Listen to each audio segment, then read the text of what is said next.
일단은 두 번째 시간 적용학습이 되겠습니다. 내용은 이미 다 배웠습니다. 제목은 코르니우 영감의 비밀, 알퐁스 도테의 아주 짧은 소설입니다.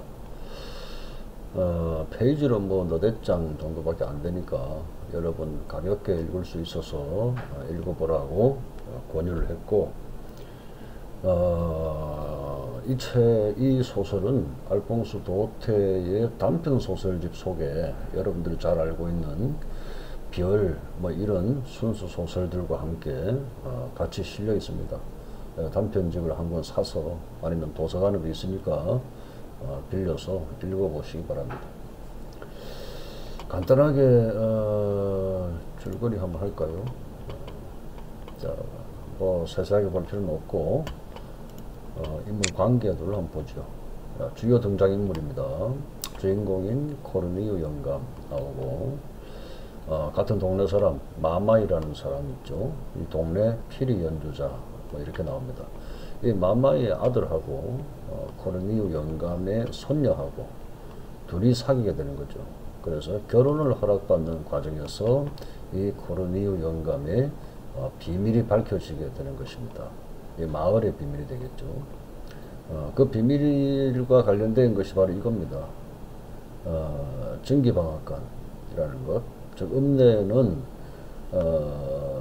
이렇게 기계식 방앗간 들어왔는데, 아직 이 산골에는 바람 풍력의 힘으로 방앗간을 움직이는 풍차방앗간, 이 두 방앗간의 대립 사이에 코르니우 영감이 보여주는 행동, 그리고 코르니우 영감이 가지고 있는 전통적인 가치관, 이런 것들에 대해서 말하고 있는 소설입니다. 자, 각자 읽어보시기 바랍니다. 페이지를 넘어갈까요? 자, 내용이 이렇습니다. 넘어가고, 자, 관련돼서 학습활동 1번에 행동을 평가해보자 해서 코르니우 영감의 방앗간은 어떤 모습이었는가, 이 두 사람이 확인한 베일에 쌓여있던 그 방앗간은 어떤 모습이었나. 자, 상상했던 것과는 전혀 다르죠. 방앗간 안에는 일거리로 가득 차 있을 거라고 상상했는데 미랄 한 톨도 보이지 않았고, 그리고 오랫동안 사용하지 않아서 거미줄이 잔뜩 쳐져 있고, 그리고 방앗 위에 역시 마찬가지로 오랫동안 사용하지 않아서 먼지가 뽀얗게 쌓여있는 모습, 그리고 자루에는 밀가루가 아니고 백토, 회벽과 백토 부스러기가 자루에 들어있었다. 이걸 가지고 이 코르니우 영감이 마을 사람들을 속인 것이죠. 마치 그 당나귀에 아직도 밀가루를 부대자루로 잔뜩 싣고 나는 일을 열심히 하고 있는 사람이다 하는 것을 동네 사람들에게 보여주는 장치로서 이런 회벽 조각과 백토 부스러기를 당나귀에 싣고 마을을 지나가는 모습을 거짓으로 보여주는 그런 행동을 한 것이죠. 이 사실을 이제 비베트와 마마의 큰아들이 발견하고 놀라게 되는 그런 장면이 나옵니다. 다음 문제 볼까요? 자, 근거를 들어서 왜 마을 사람들을 속였을까 하는 거죠. 한마디로 말해서 이 코르니우 영감의 행동은 전통을 지키기 위한 행동이었다 하는 거죠. 그래서 이 전통은 바로 자기의 생계 조건이었던 풍차방앗간, 그 옛날 방앗간의 가치를, 이 방앗간을 중심으로 온 마을 사람들이 행복했던 그런 가치를 지키고자 이런 행동을 했다 하고 이야기할 수 있겠습니다. 그런데 동네 사람들은 어땠나요?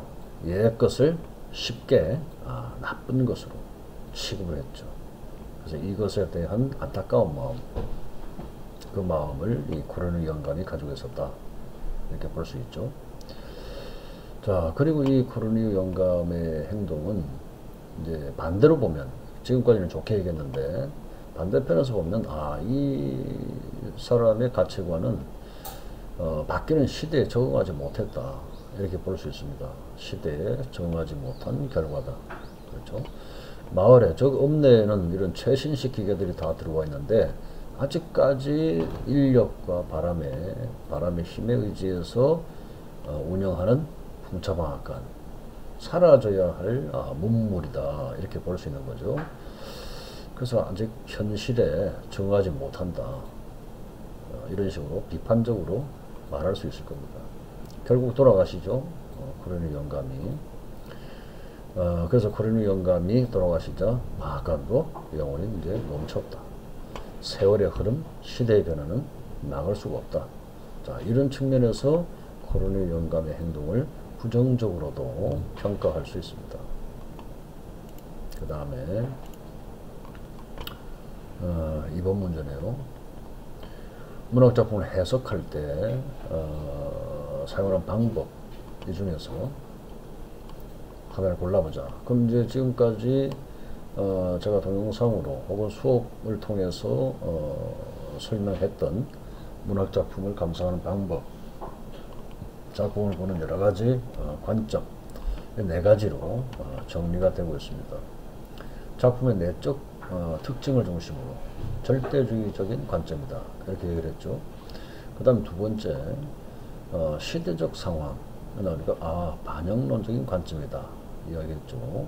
그러면 작가 중심, 글을 쓴 작가죠.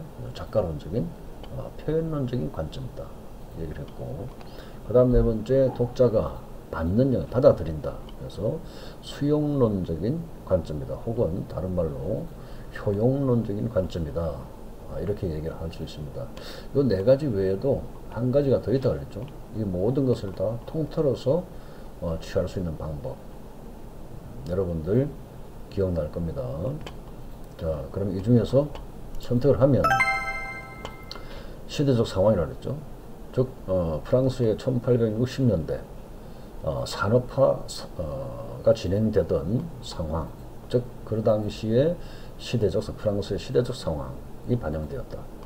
그래서 이 작품이 가지고 있는 가치는 무엇이다? 코르네류 영감의 전통적 가치관은 어떤 것이다? 하는 것을 이야기하는 그런 방법이 바로 반영론적인 관점으로 해석하는 그런 방법이 되겠습니다. 넘어갑니다.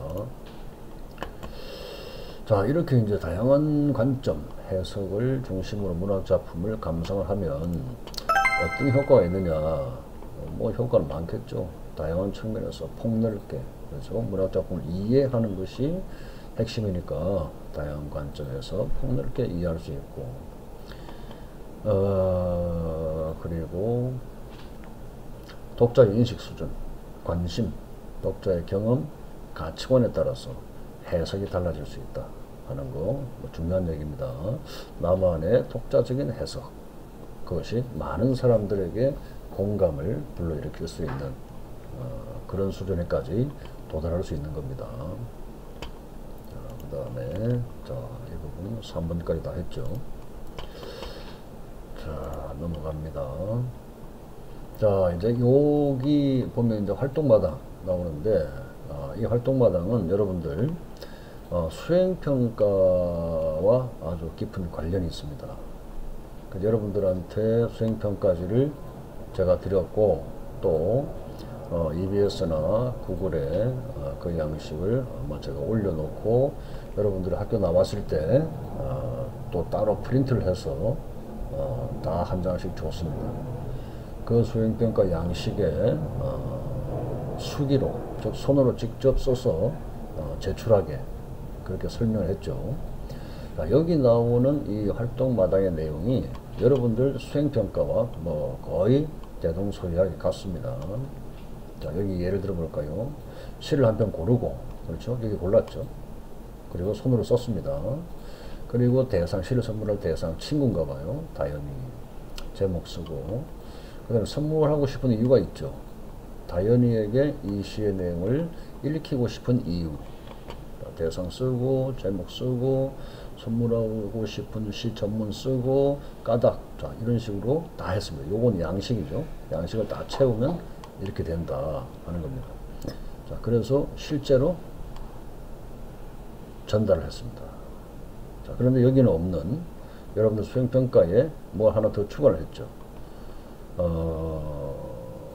시를 선물하고 그리고 그 대상자가 거기에 대해서 간단하게 잘 받았다 감사하다 하는 자기의 그 시를 읽고 난 소감 그것도 역시 덧붙여 써서 같이 제출하는 것. 그게 수행평가죠. 자, 넘어갑니다. 자, 그 다음에 이제 두 번째 단은 이제 글쓰기가 나옵니다. 글쓰기도 여러분들 학교 나왔을 때 수업을 통해서 글쓰기 과정, 절차에 대해서 모두 공부한 바 있습니다.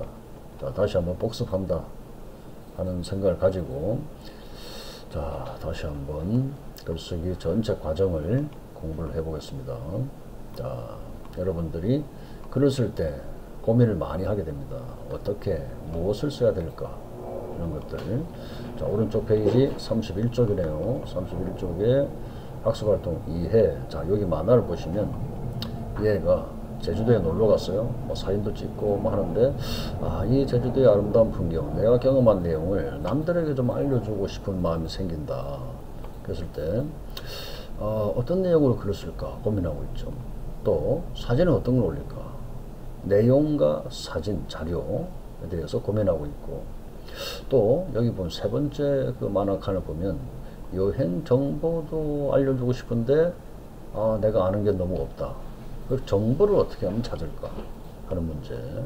그리고 나서 글을 다 썼는데 이런 표현이 어떨까? 문장이 좀 이상한 것 같아. 연결이 좀 안 되는 것 같아. 이런 것을 혼자 고민하고 있죠. 누구나 다 글을 쓰면서 이런 것들을 작든 크든 간에 고민을 하고 있는 그런 문제들입니다.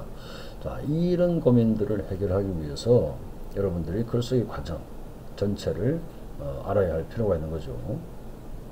자, 그럼 위의 내용을 정리를 한번 해볼까요? 자, 이 학생이 쓰고자 하는 글은 제주도 갔다 왔다 그랬죠. 그래서 제주도 여행 후기가 될 수 있고, 자, 목적은 친구들한테 자기가 여행한 내용을 재밌게, 그 여행의 재미 들려주려고. 그리고 요거는 이 교과서가 잘못됐죠. 이 내용은 앞에서 이야기한 코르니우 영감의 비밀에 관련된 내용인데 이런 이상한 답을 오류가 났습니다. 여기다 써놨네요. 프로그램에서 오류가 났습니다. 자, 이런 재미를 주기 위해서 또 여기 나오는 거죠. 얘가 한 말 속에 블로그에 올리기 위해서 흥미로워할까 재미를 주기 위해서 그런 거죠. 이런 것들이 이제 글쓰기 계획 단계에서의 목적 뭐 이런 것이 되겠습니다. 자, 다시 볼까요? 자, 그래서 재미를 주려고 아까 이야기한 블로그에 올리기 위해서 그죠? 그러면 당연히 독자는 블로그 친구들이 되고 매체는 블로그 인터넷 매체가 되는 거죠. 자, 이런 것들을 설정할 수 있죠. 글쓰기 전에. 자, 이런 것이 모두 계획하기 단계에 속하는 겁니다. 주제 정하고, 목적 정하고, 독자 선정하고, 매체를 선정하고. 이미 다 얘기했습니다. 그 다음에 두 번째. 자, 이 만화의 학생이 어떤 문제에 닥치고 있는가. 자, 여기를 쭉 보시면은, 이런 건 정해놨죠. 주제, 목적, 독자, 뭐 매체, 뭐 정했죠. 그렇지만 이제 내용, 어떤 내용을 써야 될지 모르겠고, 사진도 뭘 첨부를 해야 될지 모르겠고, 여행 정보를 주고 싶은데 자기가 아는 게 없고, 뭐 이런 문제에 대해서 고민하고, 그리고 다 쓴 후에, 즉, 고쳐쓰기 단계에서는 이 표현이 맞는 표현인지, 문장이 비문은 아닌지, 이런 것에 대해서 고민을 하고 있습니다. 자, 그래. 자료 수집 단계와 그리고 고쳐쓰기 단계에 대해서 고민을 하고 있네요. 그 다음에 두 번째 문제를 보시면 이제 계획 글쓰기 과정에서 이미 써놓은 서평을 바탕으로 해서 계획한 내용을 이제 추측을 해보자 그랬는데 제목 혹은 주제는 이런 식으로 정하면 되고, 목적은 이런 거. 전 뭐냐면 교과서 본문에 나오는 일가에 대한 일가를 읽고, 일가라고 하는 소설을 읽고 그 감상문을 쓴 글입니다. 감상문 쓴 글에 대해서 주제는 어떻고 목적은 어떻고 이게 정하는 거죠. 이제 독자는 자기네 또래 친구들, 매체는 그 학교의 뭐 신문이 되겠습니다. 이런 식으로 정리를 했고, 그 다음에 두 번째는 수지가 이런 걸 썼을 때 겪었던 어려움들, 쭉 이렇게 왼쪽에는 어려움을 정리해놨죠. 이 어려움들을 해결하기 위해서 어떻게 해야 되는가 하는 것이 여기 빈칸으로 되어 있습니다. 이 빈칸에 들어갈 말들은 전부 다 글쓰기 단계에 해당되는 거죠. 즉 계획하기 단계에서 뭘 해야 되느냐. 자, 이렇게 가로 안에 들어가는 내용, 주제, 목적, 독자, 매체 설정 혹은 선정을 해야 됩니다. 이런 것들 해야 될 일, 계획하기 단계에서 해야 될 일. 그 다음 두 번째, 내용 생성하기 위해서는 이런 생각을 하죠. 만화에서 글에 들어갈 내용을 마련해야 되는데 내용을 자기가 아는 게 없다는 거죠. 그럼 이제 자료 조사를 해야 되는 거죠. 자료 조사하는 방법은 뭐냐. 실제로 현장에 나가서 여러 가지 매체를 통해서 자료를 조사를 하겠지만 그 자료 자체를 어떤 자료가 필요한가 하는 것을 미리 생각을 해야 되는 거죠. 그래서 생각하기 방법을 여기다가 적어놨습니다. 자유연상, 그리고 생각그물, 뭐 이런 걸 써놨는데, 자유연상이라고 하는 것은 그냥 말 그대로 머릿속에 일어나는 생각을 그냥 두서없이 마구잡이로 쓰는 겁니다. 그리고 결과에서 이제 그 뺄 거 빼고 더할 거 더해서 마지막에 선정을 하면 되는 거죠. 자, 자유연상은 자유롭게 머릿속에서 두서없이 앞뒤 없이 막 일어나는 생각을 그대로 쓰고 나중에 그것을 자기가 선별하면 됩니다. 그 다음에 두 번째는 생각그물의 방법, 뭐 이것을 하는 거죠. 한 가지 사물에 대해서 생각한 것을 연계로 해서 꼬리에 꼬리를 물고 그것을 생각을 만들어내는 겁니다. 그 만들어낸 생각을 최종적으로 또 정리를 하면 되는 거죠. 자, 그 다음에 근데 손 있으세요? 자, 선생님들 목소리 들어가는 건 제가 장담 못합니다. 다 지금 들어가고 있어요. 그 다음에 세 번째, 이게 이제 다양한 매체 속에 자료를 집어넣는 겁니다. 그래서 자료 수집을 현장에 나가서 이건 이제 방법이 여러 가지죠. 도서관에도 갈 수 있고, 그 다음에 인터넷 매체를 검색할 수도 있고, 뉴스를 검색할 수도 있고, 뭐 종류는 많습니다. 이런 식으로 구체적인 내용을 찾으면 되고, 그 다음에 세 번째 이제 조직하게 나오는데, 한마디로 말해서 이것은 이제 개요 작성이 되겠습니다. 그죠? 글의 순서를 정하는 겁니다. 그 다음 마지막 단계가 이제 실제로 쓰는 단계가 요 초고 쓰기 단계고, 다 쓰고 난 다음에 그것을 일정 기준에 의해서 고쳐 쓰는 단계가 다섯 번째 고쳐 쓰기 단계입니다. 자, 그러면 여기 이제 앞에 있는 제목을 좀 요걸 이제 머릿속에 기억할 필요가 있죠. 첫 번째 계획하기, 두 번째 내용 생성하기, 내용 조직하기, 그 다음에 네 번째 쓰기, 그 다음에 다섯 번째가 고쳐 쓰기가 되겠습니다. 이 순서는 반드시 기억해야 합니다. 자, 그리고 수업을 하면서 이야기한 내용에 어떤 내용을 강조를 또 했냐면, 내용 생성하기와 내용 조직하기, 이 용어 자체가 헷갈리니까 여러분들 머릿속에는 이렇게 기억하고 있는 게 좋습니다. 내용 생성하기는 여기 자료라는 말 나오죠. 자료 찾기에 해당이 된다. 그리고 내용 조직하기는 개요라는 말이 나오죠. 자, 그래서 세 번째 단계는 개요 작성이라고 머릿속에 집어넣고 있으면 이 2번과 3번 사이가 헷갈릴 이유가 없습니다. 자, 글쓰기 단계에 대해서 이야기를 했습니다. 자, 넘어가고요. 다음에 자, 이제 일가 아까 앞에서 이야기했던 공선옥이라고 하는 여자 소설가가 있습니다. 그 여자 소설가의 소설 제목이 일가입니다. 일가. 우리가 보통 일가 친척 할 때 그걸 줄여서 일가라는 말을 쓰고 있습니다. 감상문을 쓴 거죠. 자, 이제 중요한 게 나오는데, 실제로 감상문을 쓴 것을 이제 바탕으로 해서 예수지라는 애가, 여기 나오는 예수지라는 애가 실제로 이제 글을 써 나가는 겁니다.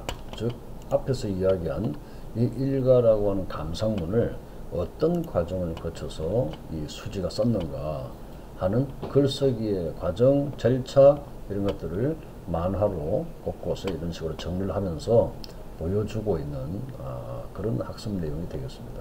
자, 요것만 보겠습니다. 앞에서 이미 공부는 다 했어요. 자, 수지가 첫 번째 겪는 어려움, 계획하기 단계에서 이런 어려움을 겪고 있습니다. 자, 뭘 써야 될지, 뭘 해야 될지 모르죠. 그래서 이 계획하기 단계에서 뭘 해야 되는가?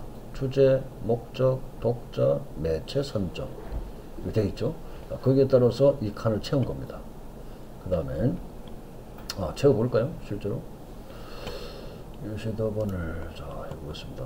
자 이렇게 채우면 되지.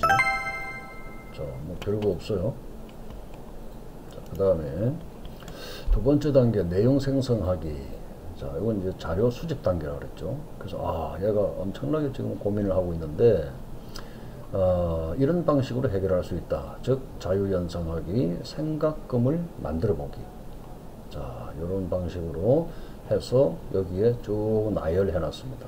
요런 것들을 내용으로 좀 채우면 좋지 않을까. 자, 해서 이것도 예시답안 한번 볼까요? 자, 요런 거죠. 이런 여러 가지. 요런 내용들이 이 수지가 쓴 감상문에 다 들어있습니다. 그럼 사용한 방법, 이거 막 여러 거 했죠. 방법은 뭐냐? 자유롭게 머릿속에서 생각한 것을 그대로 나열한 겁니다. 그래서 자유 연상하기 방법을 사용했다. 자, 다시 이제 3번 문제를 보겠습니다. 3번 문제. 활용할 자료가 뭔가. 자, 이제 세 번째 단계 자료 수집, 선별, 뺄 건 빼고 더할 건 더하는. 자, 그런 단계가 되겠습니다. 그럼 여기서는 책, 인터넷, 신문기사, 여기 나오지 않은 인터뷰를 해야 되죠. 전문가를 만나서 인터뷰를 해야 되고, 책은 도서관 같은 데 찾아봐도 되고, 인터넷 검색, 뉴스 같은 것을 검색하는 것, 여기 신문기사라고 이야기했죠. 자, 또 현장 답사를 가서 또 스스로 사진을 찍어오는 그런 방법도 있을 수 있겠습니다. 그러면 여기서 문제가 뭘까요? 자, 그랬을 때 활용한 자료가 뭔가 답을 볼까요? 자, 요 세 가지 중에서 글의 내용 속에 나와 있지, 여기 문제가 자료를 찾는 거니까 나온 것을 찾으면 됩니다. 나오지 않는 것이 X가 되는 거죠. 자, 비평집을 찾아서 공선옥 소설가의 작품의 경향, 이게 본문에 나옵니다. 그 다음에 책은 명절 풍경, 식구들끼리 서로 왕래하지 않는 그런 신문기사 역시 마찬가지로 다루고 있죠. 그러니까 활용하는 자료는 1번과 3번. 사전적인 의미를 설명하는 그런 내용은 없습니다. 자, 답을 확인해 볼까요? 자, 이렇게 체크하면 되겠습니다. 그 다음에 페이지 넘겨서, 자, 길어지는데 이제 좀 있으면 다 끝납니다. 네 번째 단계, 내용 조직에 나온, 내용 조직은 한마디로 여기 밑에 나온 것처럼, 처음 가운데 것처럼 개요를 작성하는 단계입니다. 이미 다 했죠. 자, 여기 개요를 짜보자. 자, 예시답 한번 볼까요? 처음에 들어간 내용 정리를 해보면 이렇죠. 계기는 아빠하고 이상가도 상봉 장면을 보다가, TV를 보다가 떠오르게 됐다라는 것. 자, 이제 가운데 토막 본문이죠. 이 소설의 줄거리를 잠깐 소개하고, 이 소설을 처음 읽었을 때, 그리고 두 번 읽었죠. 다시 읽었을 때 느낌이 달라지더라. 그 다음에 세 번째 작가, 이 공선욱이라는 소설가의 작품 경향, 이런 걸 찾아봤죠. 찾아서 적당하게 정리를 해서 넣어줬습니다. 그 다음 마지막에 이 소설 읽고 깨달음, 평가 뭐 이런 거 쓰고, 그리고 떠오르게 된 계기를 마지막에 쓰면서 전체 글을 정리하고 있습니다. 자, 이 정도 정리가 됐죠. 그 다음에 자, 채워봤습니다. 또 뭐 한참 수업하는데 카톡이 또 막 오고 있습니다. 카톡 소리가 막 들려요. 그 다음에 5번째 수지가 고민하고 있는 문제, 자, 쓰기 단계와 고쳐 쓰기 단계. 여기서 고민하고 있는 것은 이 단어가 맞을까, 표현이 맞을까, 문단 배열이 제대로 되었을까. 자, 이거를 전체적으로 이 종합해서 말하면 고쳐 쓰기 단계는 문장 수준에서 하는 것, 문단 수준에서 하는 것, 그리고 글 전체 수준에서 하는 것, 이렇게 종류를 3가지로 나누어서 각각 이야기할 수 있습니다.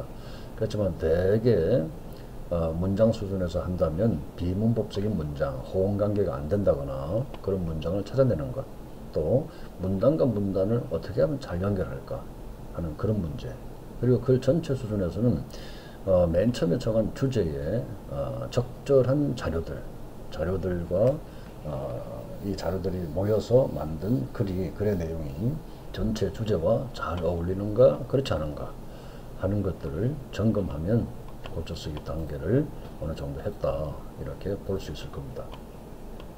자, 밑에 또 보시면 이제 네모 채우는 게 나오죠. 이거 한번 해볼까요? 자, 네모 채우기.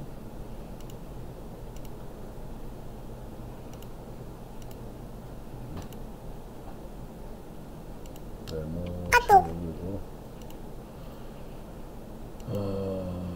보자. 이제 해볼까? 네모 채우기가,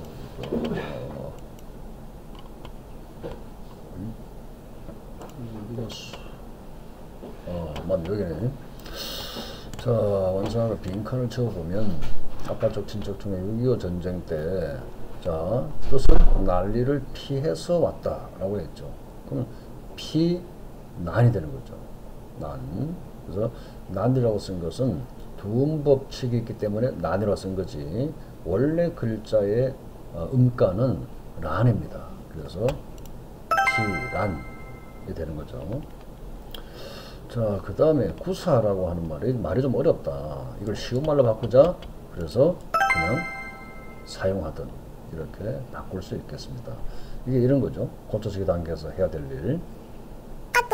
그 다음에 소설 전체 줄거리를 이제 중간에 쭉 집어넣었죠. 자, 그래서 이 과정에서 문단 배열이 이렇게 쓰면, 이런 순서대로 쓰면 문단 배열이 자연스러울 것 같다.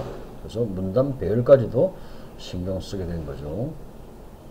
자, 소설 줄거리 소개하고 싶은데 시간 순서대로, 시간의 흐름대로 배열을 쭉 해서, 자, 이렇게 정리가 되었다 하는 거죠. 자, 넘어가겠습니다. 다시 한번 이제 문제가 반복되고 있습니다. 조금 계획하기 단계에서 이런 일을 해야 되고, 내용 생성하기 단계에서 이런 일. 앞에서 이미 다 했죠. 자, 다 한 겁니다. 넘어가고. 자, 이제 적용 단계 나오는데, 실제로 자기가 이제 서평을 써보는 연습 단계입니다. 제목 작가 정하고, 이유 정하고, 읽은 시간, 기간 정하고, 뭐 이런 것들 글쓰기 단계에 맞게끔 자기가 실제로 서평을 한번 써보는 시간, 그게 바로 적용 단계입니다. 생략하겠습니다. 역시 마찬가지로 고민을 하고, 채워야 할 내용 채우고, 개요 작성하고, 그리고 실제로 써보자. 쓴 내용을 요런 항목으로 점검을 해보자. 주제에서 벗어나지 않았는가, 목적에 맞나, 독자 고려했는가, 흐름이 자연스러운가, 빠진 내용이 없는가, 그리고 문장의 성분간, 맞춤법 올바른가. 자, 요런 점검 항목 대단히 중요합니다. 자, 이제 활동마당, 우리 동아리에서 새로운 친구를 찾습니다. 즉 동아리 홍보 안내문을 실제로 작성해보자. 이것도 역시 여러분들이 모둠 활동으로 활동해 볼 수 있는 그런 내용이 되겠습니다. 생략하겠습니다. 자, 이제 마지막 어휘력 키우기 해서 단어의 뜻 알기 뭐 이런 거네요. 자, 채워보겠습니다. 근거, 해결, 방법, 개요, 차이, 뭐 비밀, 요런 단어의 뜻은 뭐 이거 관계없어요. 자, 단어의 뜻 보기, 근거의 뜻, 방법의 뜻, 개요의 뜻, 뭐 이런 식으로 자, 설명한 것을 쭉 읽어보세요. 자, 화면을 멈춰서 쭉 한번 각자 읽어보고, 자, 이런 단어들을 이제 가로넣기 채워볼까요?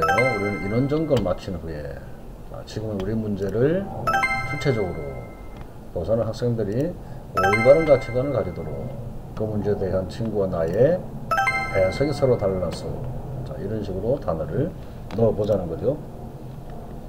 자, 그럼 이런 단어 공통점이 뭔가 다 평자가 들어가 있죠. 평가한다는 평자가 들어가 있고, 그 앞에 단어를 다 한자말로 다른 말을 집어넣어 놨어요. 자, 그랬을 때 각자 어떤 뜻인가? 논평, 말, 이거 말한다는 뜻이죠. 말에서 평하는 거죠. 그럼 말에서 평하는 거, 이거 나오네요. 글, 말에서 비평, 이렇게 연결되면 되겠습니다. 서평, 서는 책이죠. 글, 책, 책에 대해서 평함. 책 내용 여기 있네요. 이것으로 연결되면 되겠습니다. 만평, 이 만자는 흘러 넘치다 이런 뜻인데, 또 만화할 때 만자 됩니다. 그래서 만화의 비평, 그림으로 만화로 비평하는 것, 이게 나오네요. 만화를 그렸어. 그 다음에 비평, 옳고 그름을 가려서 평가하는 것, 그죠? 자, 옳고 그름, 아름다움과 추함, 자, 그것을 분석해서 평하는 것. 자, 이렇게 연결하면 되겠습니다. 넘어가겠습니다. 이제 오른쪽 페이지 다 했고, 밑에 다 했고, 자, 단어 공부도 다 했고, 전체 단어 마무리, 자, 같습니다. 쭉 살펴보시고, 스스로 얼마나 공부했는지 점검을 해 보시기 바랍니다. 자, 이제 마지막 문제, 이걸 한번 볼게요. 와, 저도 잔뜩 써놨는데, 자, 읽어보시고, 여기 물음을 해놨네요. 왜 주체적인 관점으로 글을 읽고 글을 써야 할까? 이게 대단히 중요한 문제입니다. 주체적인 관점으로 읽고 쓰는 것이 왜 필요할까? 뭐 잔뜩 써놨는데, 쓸데없는 말 많이 해놨어요. 자, 관계없이 사람은 왜 주체적으로 글을 읽고 써야 하는가 하는 것에 대해서, 비단 이것이 읽고 쓰는 문제뿐만이 아니라, 읽고 쓰기가 사람의 주체적인 사람을 만드는데 대단히 중요한 역할을 하기 때문에 그렇습니다. 주체적인 인간이라고 하는 것은 스스로 생각하고 스스로 결정을 내릴 수 있는 인간입니다.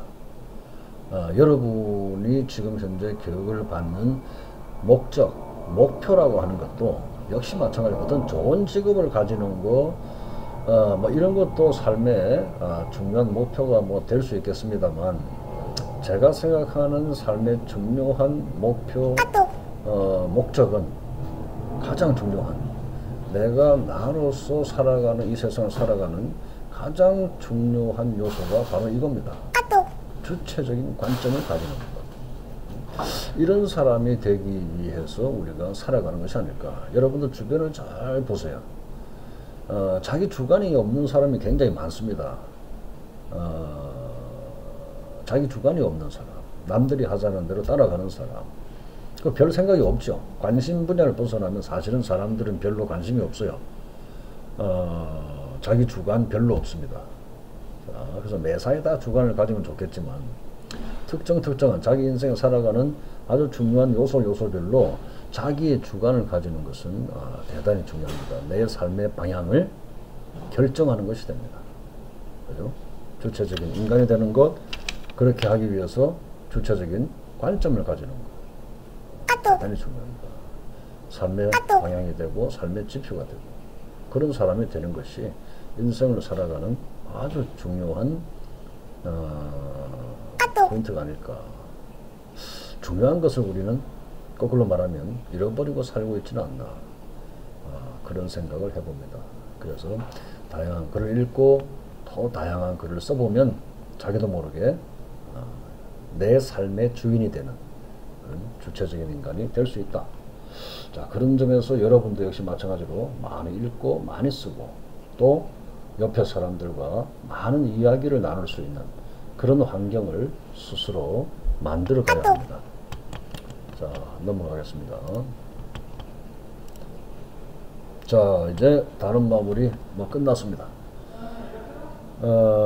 자, 여기 다음에 뭐 이거는 뭐 여러분들이 시간 날 때 한 번씩 보고 저도 시간이 있을 때 또 이 관련된 이야기를 다음 시간에 또 올려드리도록 하겠습니다. 자, 오늘은 여기서 마치겠습니다.